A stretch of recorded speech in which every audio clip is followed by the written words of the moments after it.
السلام علیکم ورحمۃ اللہ وبرکاتہ۔ اعوذ باللہ من الشیطان الرجیم، بسم اللہ الرحمن الرحیم۔ ہم بات کر رہے تھے دلوں کو نرم کرنے کے نبوی نسخوں پر۔ پہلا نبوی نسخہ، اس پر تو ہم نے بات کر لی۔ خلاصہ یہ ہے کہ آپ کوئی بھی ایک عمل اپنی زندگی کی مناسبت سے لے لیجئے، اپنی ہمت، اپنی صلاحیت، اپنی طاقت، اس کے اعتبار سے، اور اس کو کنٹینیو کیجئے۔ میں اس کی مثالیں دے دیتا ہوں۔ بھئی میں پڑھاتا ہوں، تو پڑھانے میں نے کوئی ایک وقت مجھے ایسا رکھنا چاہیے جس میں کوئی پیسے نہ لوں، کوئی چارج نہ کروں، صرف اللہ تعالیٰ کے لیے میں پڑھاؤں۔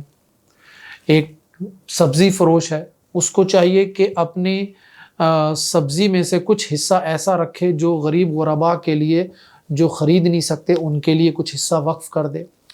کوئی رکشہ ٹیکسی ڈرائیور ہے، وہ اپنے ٹائمنگ میں سے 1 گھنٹہ 2 گھنٹہ ایسا رکھ دے جس میں وہ منہ سے کچھ نہ مانگے، دینے والا دیکھے غریب، اور جو ہسپتال کے پاس ہیں، اسٹیشن کے پاس ہیں، ایسے عوامی مراکز میں جو لوگ ہیں، ان کو ان کی منزل مقصود تک پہنچا دے۔ ٹھیک ہے، ڈاکٹر ہے، وہ فری کیمپ لگا سکتا ہے کنٹینیو تسلسل کے ساتھ۔ تو یہ وہ چیزیں ہیں جو ہماری صلاحیت اور ہماری روٹین لائف سے ریلیٹ رکھتی ہیں۔ تو یہ پہلا نبوی نسخہ تھا۔ آئیے ذرا دوسرے نبوی نسخے کو ہم جان لیتے ہیں۔ جو پہلا نبوی نسخہ تھا، اس کی آخری جو حدیث تھی، اس میں اللہ کے نبی صلی اللہ علیہ وسلم نے جنت اور جہنم کی بات کی تھی، جنت کی طرف رغبت اور جہنم سے خوف دلانے کی بات کی تھی۔ آپ دیکھیے امام بخاری رحمہ اللہ کی فقاہت پر یقین کریں، قربان جانے کو دل چاہتا ہے، کمال فقاہت تھی۔ دیکھیے آخری حدیث، یہ حدیث امام بخاری رحمہ اللہ پہلے بھی لا سکتے تھے اس باب میں، باب القصد والمداومۃ علی العمل۔ اس باب میں امام بخاری رحمہ اللہ یہ آخری حدیث لے کر آئے، اور اس حدیث کے فوری بعد جو باب آیا ہے، وہ جو دوسرا نبوی نسخہ ہم نے آپ کو بتانا ہے دلوں کو نرم کرنے کے حوالے سے، دنیا کی حقیقت جاننے کے لیے، آخرت میں کامیابی کے لیے، امام بخاری رحمہ اللہ نے باب کا عنوان کیا رکھا ہے؟ باب الرجاء مع الخوف، کہ بھائی خوف کے ساتھ امید بھی رہنی چاہیے۔ پچھلی باب کی آخری حدیث کون سی تھی؟ جنت کی طرف رغبت یعنی امید، جہنم سے خوف، جہنم سے اجتناب یعنی خوف۔ تو یہ دونوں چیزیں ساتھ رہنی چاہیے۔ یہ سمجھ لیجئے، یہ ہمارے عقائد کا ایک بڑا اہم ترین باب ہے یہ، اس لیے کہ اس عنوان پر ہمارے تاریخ میں کچھ 2-3 فرقے جو ہیں وہ گمراہ ہوئے ہیں، جب انہوں نے توازن نہیں رکھا امید اور خوف کے درمیان میں۔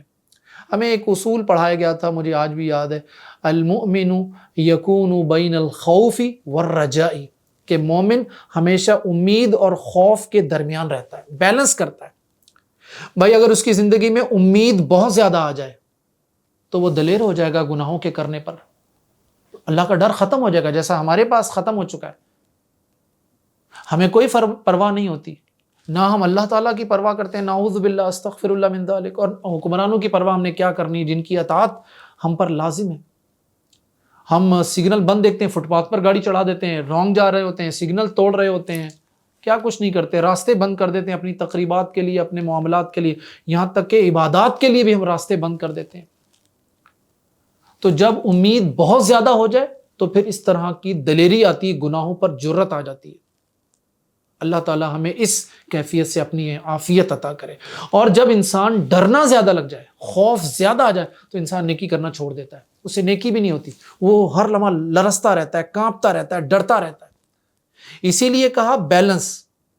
اور یہ جو دونوں چیزیں ہیں نا، الرجاء مع الخوف، یہ تربیتی اعتبار سے بھی بڑا زبردست اور جاندار نقطہ ہے۔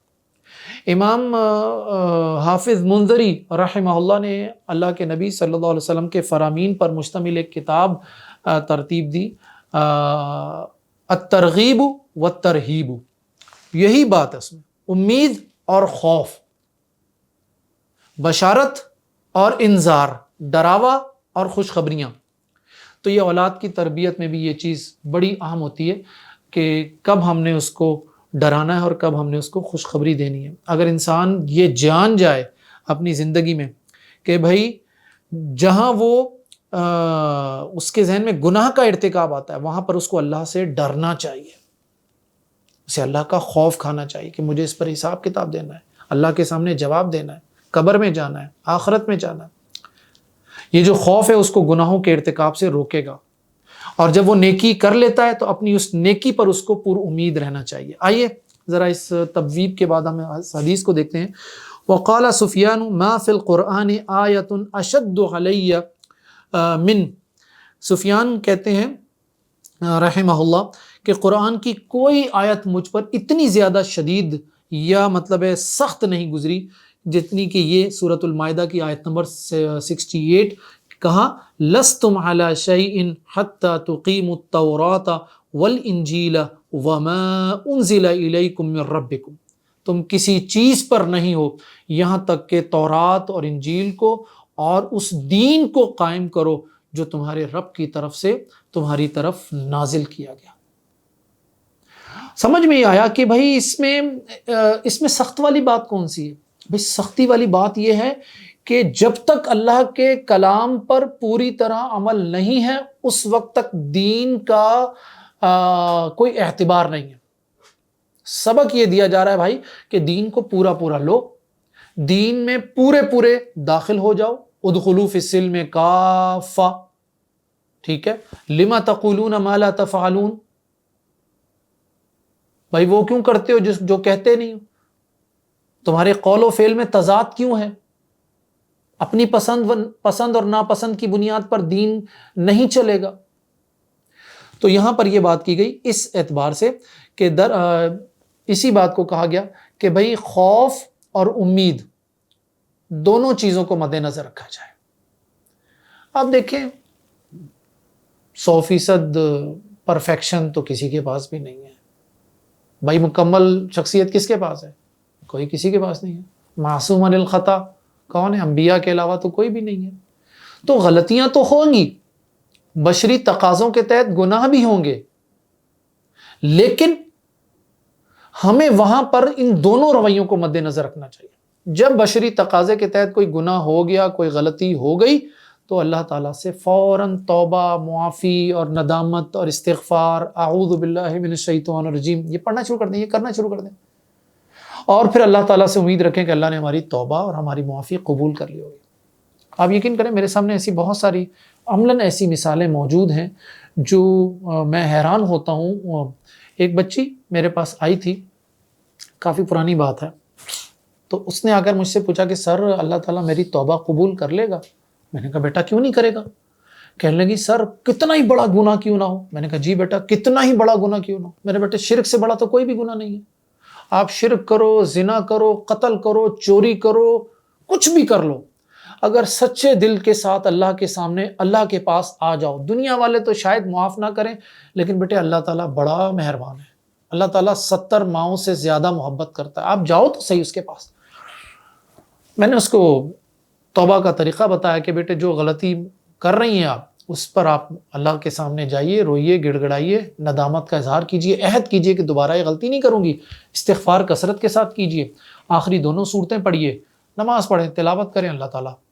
تو الحمدللہ میں اس بچی کے حوالے سے بتا سکتا ہوں تقریباً کوئی 7 یا 8 مہینے کے بعد اس بچی کی میرے پاس کال آئی تھی جب وہ طواف کر کے فارغ ہوئی تھی، عمرہ کر کے فارغ ہوئی تھی، کہ نہیں سر بس میں نے اس وقت کہا تھا کہ اللہ تو نے اگر میری توبہ قبول کر لی ہے نا تو میرے پاس وسائل نہیں ہے، بس تو مجھے وہاں پہنچا دے بس۔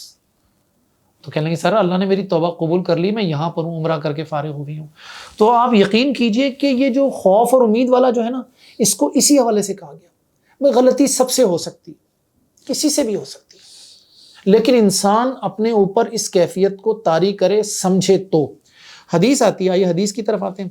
سیدنا ابو ہریرہ اس کے راوی ہیں، کہتے ہیں کہ میں نے سنا اللہ کے رسول صلی اللہ علیہ وسلم یقول، اللہ کے رسول فرما رہے تھے، ان اللہ خلق الرحمت یوم خلقها 100 رحمت، اللہ تعالیٰ نے رحمت کو جس دن پیدا کیا تو اس کے 100 حصے کیے، فامسک عنده 99 رحمتا، 99 حصے رحمت کے اس نے اپنے پاس رکھے، وَأَرْسَلَ فِي خَلْقِهِ كُلِّهِمْ رَحْمَةً وَاحِدَةً، پوری مخلوق کے پاس اس نے ایک حصہ بھیجا، فَلَوْ يَعْلَمُ الْكَافِرُ بِكُلِّ الَّذِي عِنْدَ اللَّهِ مِنَ الرَّحْمَةِ لَمْ يَيْأَسْ مِنَ الْجَنَّةِ۔ اگر کافر کو پتہ چل جائے نا کہ اللہ کی ساری رحمت کیا ہے تو وہ کبھی بھی جنت سے مایوس نہ ہو۔ وَلَوْ يَعْلَمُ الْمُؤْمِنُ بِكُلِّ الَّذِي عِنْدَ اللَّهِ مِنَ الْعَذَابِ لَمْ يَأْمَنْ مِنَ النَّارِ، تو اللہ اگر مومن کو اللہ کے ہاں ہر قسم کے عذاب کا علم ہو جائے تو وہ کبھی بھی دوزخ سے اتنا بے خوف نہ ہو جیسا کہ ہم اپنی زندگی میں اپنے ارد گرد کے مناظر میں دیکھتے ہیں۔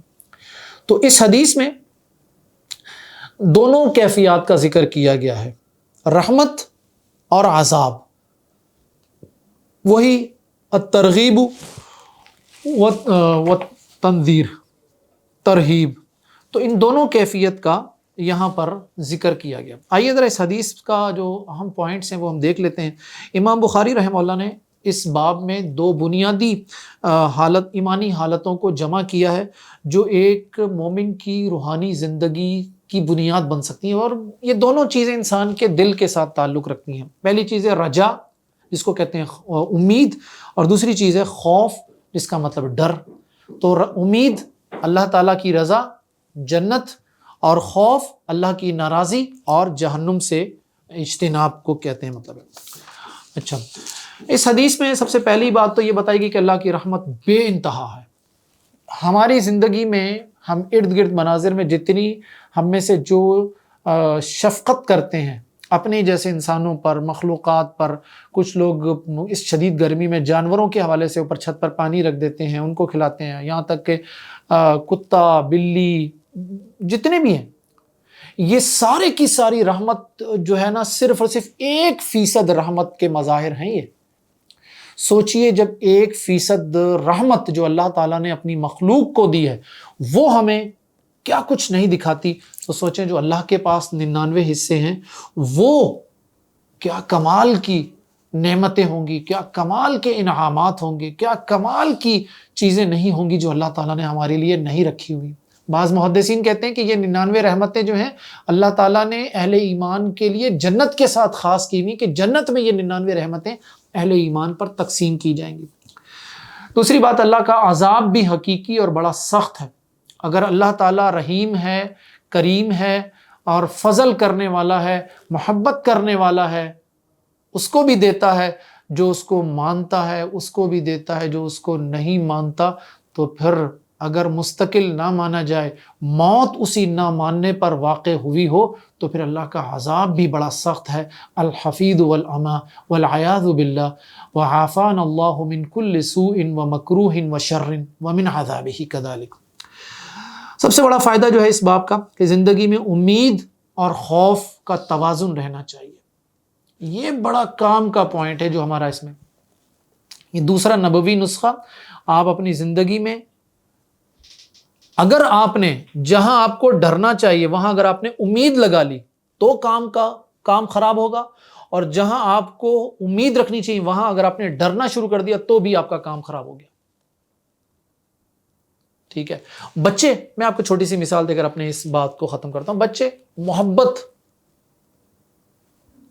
بچے تو بہت دور کی بات ہے، ابھی عید الاضحیٰ کچھ دن پہلے گزری ہے، بے زبان جانور جو ہمارا صرف لمس پہچانتے ہیں، ہم ان کی گردن پر، پشت پر یہ ہاتھ پھیرتے ہیں نا، وہ بے زبان جانور ہمارا یہ لمس پہچانتے ہیں، اور لمس پہچان کر دیکھیں ہمارے آگے پیچھے ہوتے ہیں، قربان ہونے کے لیے تیار ہو جاتے ہیں۔ تو اگر ہم وہاں پر جانوروں کو مارنا شروع کر دیں تو جانور کیسے بدکیں گے، آپ سوچ بھی نہیں سکتے، کتنا نقصان پہنچائیں گے اپنے آپ کو اور آپ کو۔ تو بات یہ ہے کہ ہمیں یہ سمجھنا چاہیے کہ ہمیں کہاں ڈرنا ہے، جہاں اللہ کی نافرمانی ہو رہی ہو۔ امید کہاں رکھنی ہے؟ جہاں ہم اللہ تعالیٰ سے توبہ کرتے ہیں، استغفار کرتے ہیں، نیکی کرتے ہیں، وہاں ہمیں اللہ سے پر امید رہنا چاہیے، اللہ کی رحمت کے ساتھ رہنا چاہیے۔ اسی پر اکتفا کرتے ہیں، اجازت دیجیے، السلام علیکم ورحمۃ اللہ وبرکاتہ۔